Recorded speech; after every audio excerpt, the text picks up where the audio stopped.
so far we've used common denominators or least common multiples for adding or subtracting fractions, right? Getting a common denominator, adding rational expressions.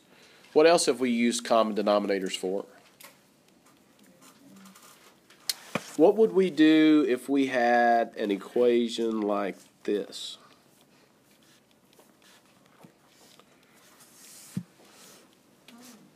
We'd multiply. We would multiply by what? 20. 21. What is 21 to this problem? It's a least common multiple of 3 and 7. So far we have used, in this class, we've used least common multiples or least common denominators to add and subtract fractions, but we've also used least common multiples to multiply through equations to get rid of fractions. And today's lesson is going to be dealing with solving rational equations, and rational equations are equations that involve fractions that have variables in the denominator. So we're going to be multiplying by least common multiples to get rid of those fractions. So Yeah. Factor all the denominators and you get at least common multiple from those, and then multiply that by the top. You multiply that everything by that, and that's going to cause all the denominators to go away. All right, but there's going to be this is y'all. This is grown-up math here. This is Algebra 2 topic. This is college algebra topic.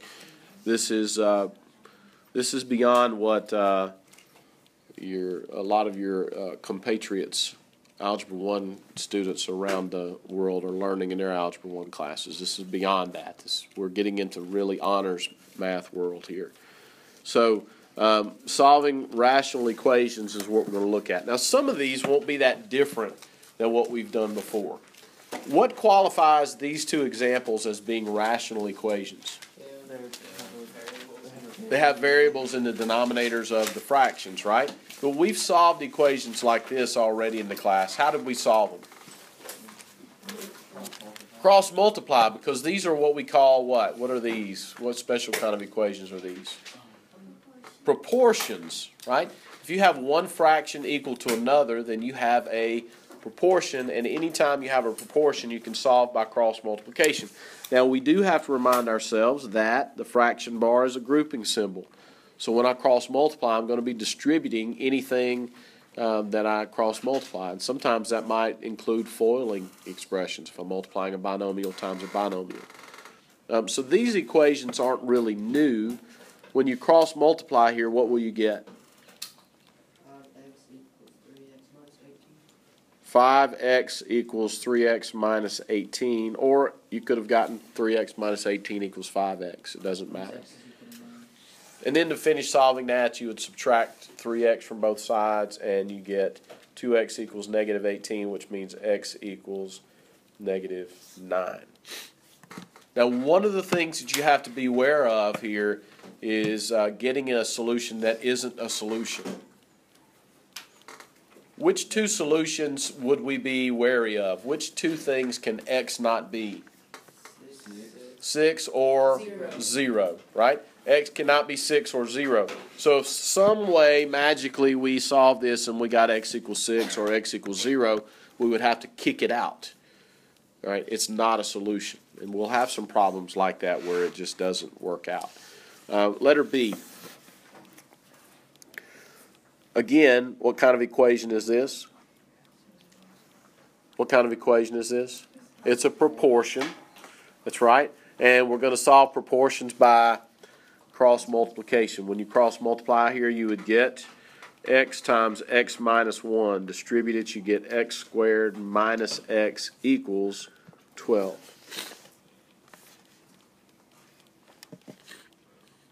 What kind of equation is this? It's a quadratic equation. All right? Now keep in mind that we've done something here to change this equation, right? Does our original equation have any squares in it? No. Does not.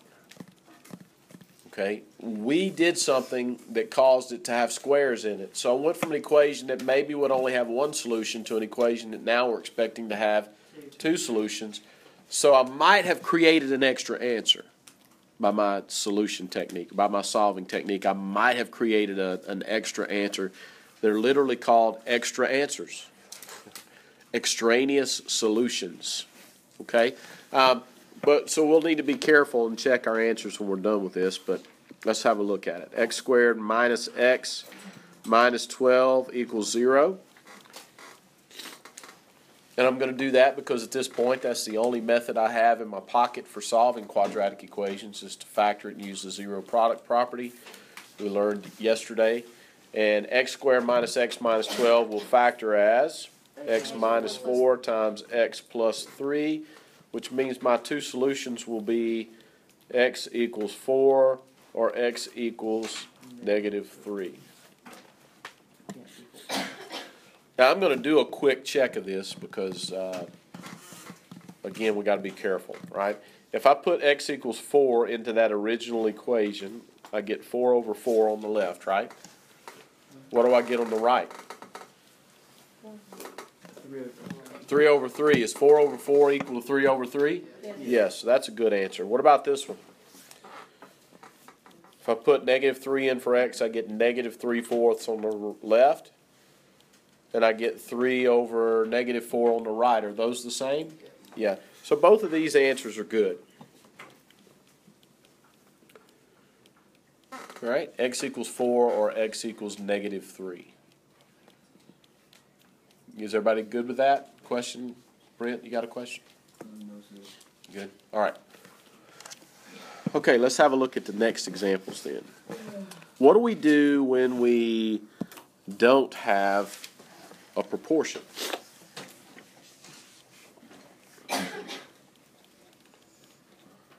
Now I just have a rational expression that is not a proportion.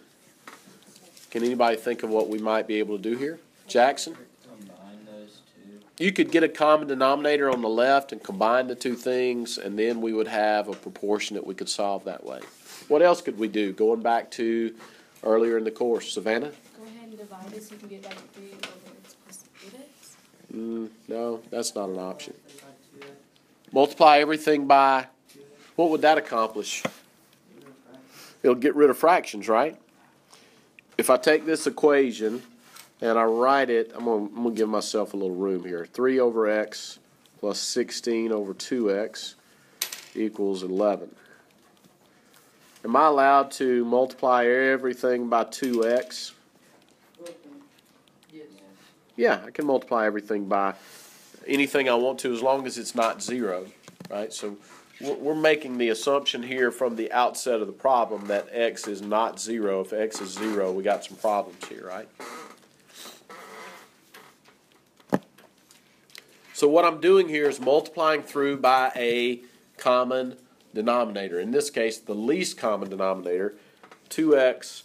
And when I do that, some nice things happen. The x's cancel in this first expression, and I'm left with 6. The 2x's cancel here, and I'm left with 16. And 11 times 2x is 22x. And there's a pre-algebra equation that we can solve, right? What's 6 plus 16? 22 equals 22x, means x has to equal 1. Is that okay? Can x equal 1 in this equation? Yes. What can x not equal? 0. So what kind of triggers me to do this? What tells me to multiply through by the least common denominator? To get rid of fractions, right? If I have fractions in an equation, what have we been doing all year long? Multiplying through the equation to get rid of those fractions. Here's another one. Getting more complicated. Write it. When you write it, leave yourself room, because I'm going to tell you right ahead we're going to be multiplying everything by the least common denominator, which in this case is going to be something that's not just a single thing. So give yourself a little room when you write this, because we're going to be multiplying by something. Jay? Would if it was like 6 over 2x, is there any way we can make it just 3x? If you have a fraction that can be reduced, it's probably a good idea to do that. Yeah, because it's going to give you a smaller common denominator to work with. But we can't do that in this one. What's the least common multiple between x minus 1x and 2x? 2x squared minus 2x. Yeah, but we're going to leave it in a factored form. 2x times x minus 1 is my LCM. Yeah. All right, so I'm going to multiply everything by 2x and x minus 1. And this is why I told you to leave yourself some room. I'm going to multiply this one by 2x times x minus 1. I'm going to multiply this one by 2x times x minus 1. And now we're multiplying and we can cross-cancel, right? So we're using a lot of skills that we've developed recently. These are some newer skills, multiplying these things. We quizzed on it last week or so. But what can cancel when we're multiplying that first expression? The x minus 1s can cancel. And we're left by 3 times 2x, which is 6x. In the second expression, the x's can cancel, right? X can cancel. And I'm left with negative 4 times x minus 1. Negative 4 times x minus 1 is negative 4x plus 4. Is it okay to do that? That's times, not minus. So that's a times right there. Is everybody okay with that? Remember that negative sign gets distributed. Now what cancels in the second on the right side there? 2x. The 2x's cancel, and I'm left with Students have one announcement. Junior high soccer is canceled this afternoon. There's no junior high soccer. Thank you. 5x minus 5. Okay? Now, how would you solve that from there? Combine like terms. Combine like terms. Over here we would have 2x minus 4, plus 4 rather, equals 5x minus 5. And then we're going to get 3x equals 9. X equals 3, I believe, is the final solution here. We're not going to work through that because that's you can all do that by now. Is x equals 3 a good answer? Yes. What would a bad answer be here? 7. 1 or 0. Yeah, we could not get 1 or 0 because 1 or 0 would give us zeros in the denominator. All right? Let's don't write this one down. I just will talk through it because we've got about 4 minutes. How would you solve this one? Cross multiply, but when you cross multiply, what do you have to do? Do it across the. You're going to have to Simple. FOIL.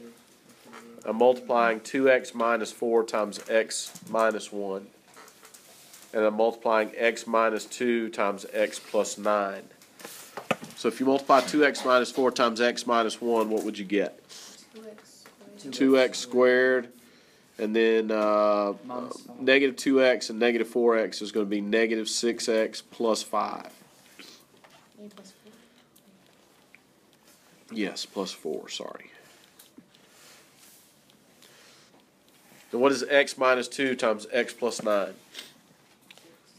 X squared Plus 7x. plus 7x minus 18. What kind of equation do we have? Quadratic equation. How are we going to solve quadratic equations? Set them equal to 0 and then factor, right? So I would subtract x squared from both sides. Subtract 7x from both sides. Add 18 to both sides. And this is very similar to that problem we worked from lesson 53 for homework last night, right? Negative 2x and negative 4x is negative 6x. Okay. Okay, so that'll give us x squared minus 13x plus 22 equals 0. What are the factors of 22 that add up to be 0? Negative 13. Negative 11 and, y'all wait. Negative 11 and negative 2, the syllabus isn't online, so you got to see this homework assignment, equals 0. So my two solutions here are 11 and 2. x equals 11, x equals 2. Are those good solutions? No. Why? Because 2 cannot be. X cannot equal 2. Why can x not equal 2? Look at the original problem. It'll make It would give us a 0 in the denominator. So here's an example where you can have a problem that gives you an extra solution. When we cross-multiplied, we created the x squareds, and we created an extra solution. You don't always get extra solutions, but certainly sometimes you do. Your homework is there. I know it's a bad page. This is not online, so if you don't write this down, you're not going to have it. I'll do it. So I don't You do? page. Yeah, I take